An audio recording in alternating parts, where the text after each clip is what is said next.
L-Y is an American alternative rock band comprising of Matt Berninger of The National and Brent Knopf, if that's how you spell his name, or even pronounce it, of Menomena.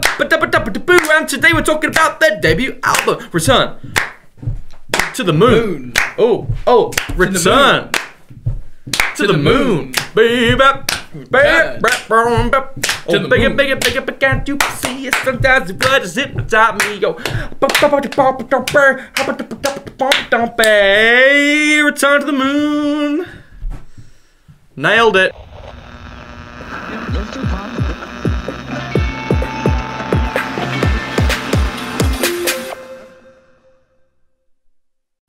Elvi? LV. How are we saying it? ELVY. Is that how you're saying it? Well, I'll say Elvi. I'm gonna say LV.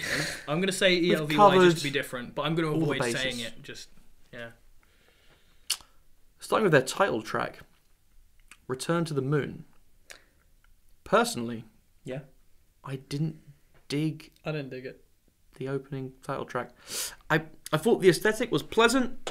It was the instrumentation and the mix was all like wonderful. I think his vocals sound great, but lyrically, the lyrics meant nothing at all. Like, listen, that doesn't make any sense.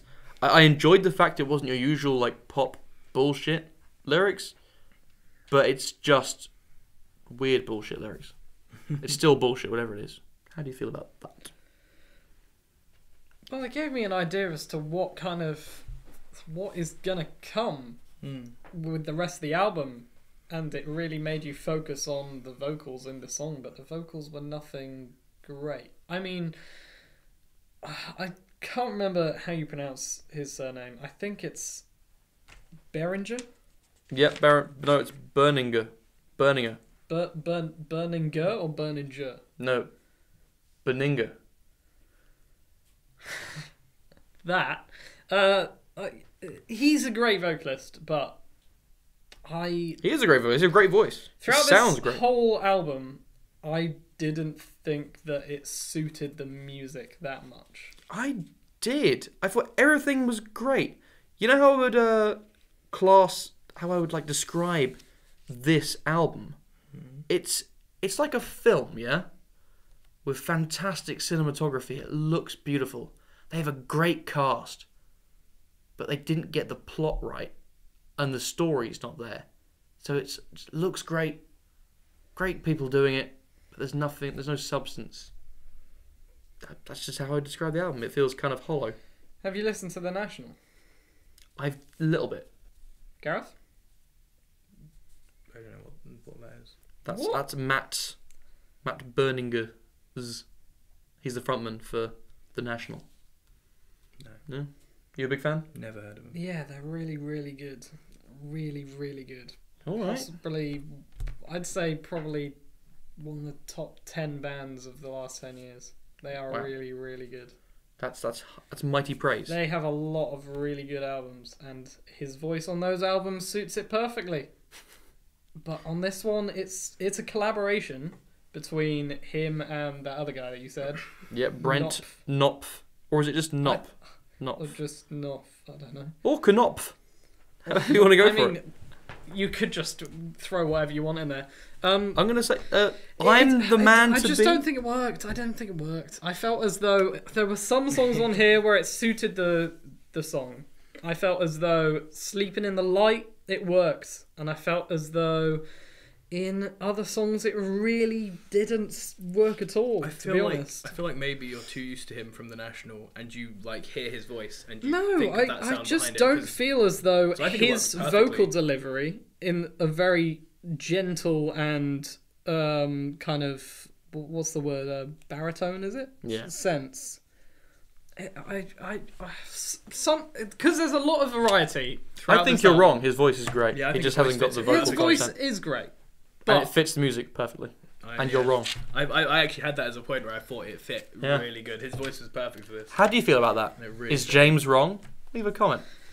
Hashtag James right or hashtag James wrong. Yeah. I'm the Man to Be, I think was possibly one of my favourite songs in the album. Because it was so fucking weird. Yes. I agree. It had a lot of variety throughout the entire song. The guitar effects were really good throughout the whole song. The drums sounded fantastic, and they had like a big drum sound kind of come in intermittently. It was really interesting and enjoyable to listen to. The lyrical content for again, it's kind of just not. It's not making a lot of sense line to line, but you kind of get a sense of what's going on if you put it all together. I imagine it's him off his tits in a hotel somewhere, and he's horny as fuck, and he's just being a dick to everybody. That's how I imagine that song. That's the story of that song. I like to put stories to these songs, and that's the story of that one. But great song. I think it has an awesome kind of wonky rhythm as well. Like it's not quite on. That's why he's drunk. The bass is really like deep and dark. Yeah, it has something sinister in there. I really like it. Okay, it's so funky. Paul Is Alive, which I thought was a rather sweet, quirky song. And Matt's reminiscing about moments of his life and influences of his... I thought it was a reference to the Paul is Dead conspiracy, right? Probably. It definitely is. Paul is Alive is a reference to the Paul is Dead conspiracy. I don't pay attention to conspiracies. The conspiracy is that Paul McCartney died in 1960, whatever, 5, and was replaced by a guy called Billy Shears, and that's what the reference was in Sgt. Pepper's Lonely Hearts Club Band, and there's loads of references and all the artwork and all this shit, and it's just wrong. It is wrong. It's just wrong. Don't listen to it. Stupid. Also, the Beatles probably released all their good content after he died, so who cares, to be honest? Yeah. Who cares if they replaced If he did die then, the other guy was fucking awesome. It was good. So, yeah. And, No Time to Crank the Sun, I thought was a really, really good song. I thought that was the song which showed that the collaboration was working as they wanted it to work. I wrote something different to that. That was one of the songs I didn't like so much. That was one of the songs I didn't like so much either. Do you want to know what I wrote? Oh my god. This whole song sounded like a boring U2 verse. I thought the part where this album was at its weakest was where it's just doing sort of simple, soft, nice songs. I thought it was when it was being more interesting and having more energy and having the sort of big crescendoing and stuff. I thought that was where it was really being interesting. I'd go along with that. The sort of I'm the Man to Be style. Need a Friend as well has and they have all these awesome sounds they use. They have a bit of synth here, a bit of this there, a bit of that. To me, this whole album is just lacking in strong hooks or melodies. There's nothing particularly punchy or catchy about anything going on. It definitely doesn't have but it does have power. It does have a pop vibe as Yeah, well. it It's all like sounds pop really rock, which is weird because if you're going to have that vibe, you would have thought that it would have the hooks and it would have these melodies that would really be memorable. I think I really like that sort of mix of like the sort of poppy, catchy vibe without the big hooks, but with like a sort of more interesting like progression to a lot of the songs. I really liked it, and when you can get a vibe of it and you're just like, this is nice, and it's just building and you're just like, it's getting nicer and nicer, and so some of these songs I really liked. I really liked Happiness Missouri. Yes, and it flowed really well from the previous songs. Bless you, Gareth. That's the first sneeze on the Sonic Sneeze. So, yeah, welcome to the Sonic Sneeze, I guess. Happiness Missouri was almost hypnotic in its repetitiveness. It was really cool. It reminds me a lot of short track. 2 minutes. None of these tracks overstayed their welcome. Or actually, none of the ones I liked. It reminded me a lot of Tom Waits, that song. Like something off of Rain Dogs. It's a great little song. I felt as though it was very similar to Sad Case, the song that came before it. Yep. However, in Sad Case, I felt as though the vocals weren't working. And I felt as though in Happiness Missouri, even though it was almost the same, the vocals that he was providing on that song fit that type of music way better. I really liked the atmosphere on Sad Case. I thought it was super cool sounding. I thought it was really dramatic. Yeah. And the chorus was like super subtle. It was like, because it was a very rock heavy track, and the guitar was like being really distorted, but only coming in for a bit just to tease you, and you'd be like, okay, it's coming into like a really big chorus. But the chorus just kind of it was stronger, but it wasn't overwhelming in any way. It really just came across as a really well crafted chorus, and it had the right vibe, great arrangement behind it. But I didn't think the voice suited it. Yeah. But it was still one of my favourites on the album. It was one of my favourites as well. It was really good. So speaking of that, have you got some favourites on this album? What are your favourite tracks? No, I don't have any favourites. No favourites? Okay. Yeah, I do. Okay. I'm the Man to Be. Okay. Track 2. No Time to Crank the Sun. Yep. Track 6. Yep. I was gonna include It's a Game and Sleep in Light, but Yeah. then I would have just been saying like half the album as to what my favourite tracks were, so I cut them, but they're great as well. And then Happiness Missouri was wicked. I really enjoyed that. Yeah. Cool. Garthus. My favourites were, and they're meant to be, Need a Friend and Sad Case. I also thought Sleeping Light was pretty awesome. That was another one I liked a lot. Yeah, I'm the man to be. I'm also going to go for Need a Friend. And I'm going to go Sad Case. Sad Case. Yeah.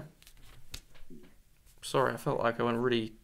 You did, you surprised me. Sorry. It's okay. It's a good job I got on target then. I really wanted to give this album an 8. Because when I first listened to this, I was like, I'm really getting into this. This is awesome. I really like it.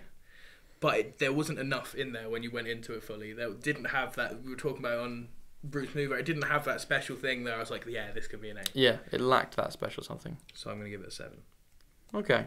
Because I really like the sound. James. I was expecting to give it a 7 or an 8, depending on how well I thought that the collaboration worked.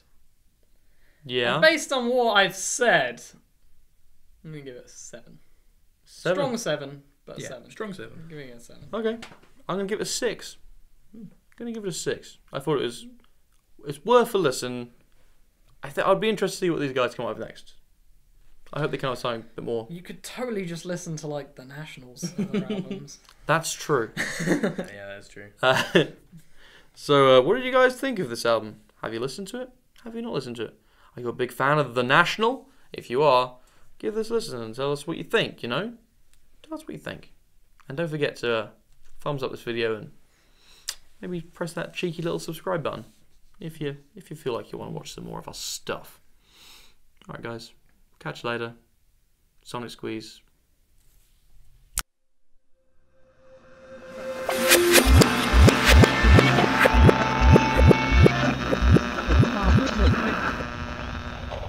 You never listened to The National. Never heard of them. What? Never You never even heard of heard of them, no. I've never heard of them. Guys.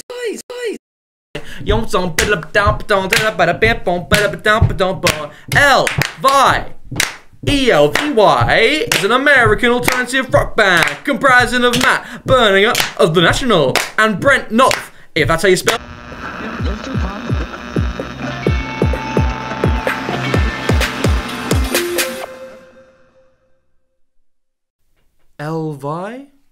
L-V? How are we saying it? ELV1. Oh, bigger, but can't you see it? Sometimes the blood just hypnotize me, yo. Return to the moon. Nailed it. Spell his name, or even pronounce it, of Menomena. And today we're talking about their debut album, Return to the Moon. Oh, Return to the moon, baby. Is that how you're saying it? Well, I'll say L-Vi. I'm gonna say LV. I'm going to say We've ELVY covered just to be different, but I'm going to all the avoid bases. saying it. Just, yeah. Starting with their title track, Return to the Moon.